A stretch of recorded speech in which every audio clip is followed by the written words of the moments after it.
Oftentimes we don't dream big enough, and oftentimes we don't start small enough. What do I mean? I mean that we overestimate what we can do in a day, and we have these amazing plans that we think we're all going to get done. And that's evident for me every day when I have the million things on my to-do list that I think I'm going to be able to get accomplished that day. And I don't. I get a few of them done. But we all overestimate what we can do in a day, and we underestimate what we can get done in a lifetime. So when I say we don't dream big enough, we truly don't, because Ephesians 3:20 says that God can do exceedingly abundantly above all that we can ask, think, dream, or imagine. And I know that you can dream some pretty big things. We all can. But the Bible says that God can do exceedingly abundantly above all that we can ask, think, dream, or imagine. That's some pretty big stuff then.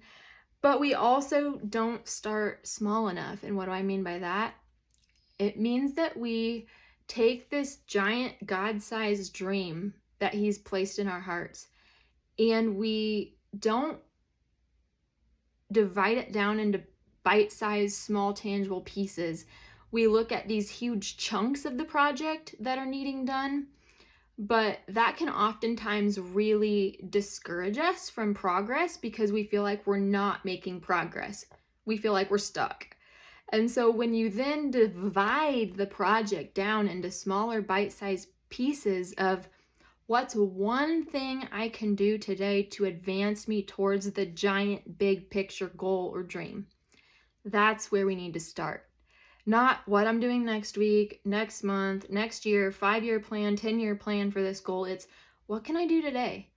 And you don't even have to come up with it yourself. Ask God. If it's a God-given dream, He will give you the direction on what you need to do for today.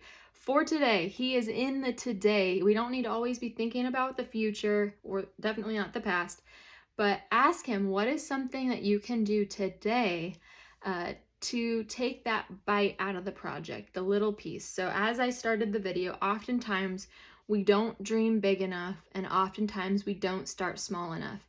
So start small today. What's the small thing you can do today to allow you to accomplish that big dream in the future?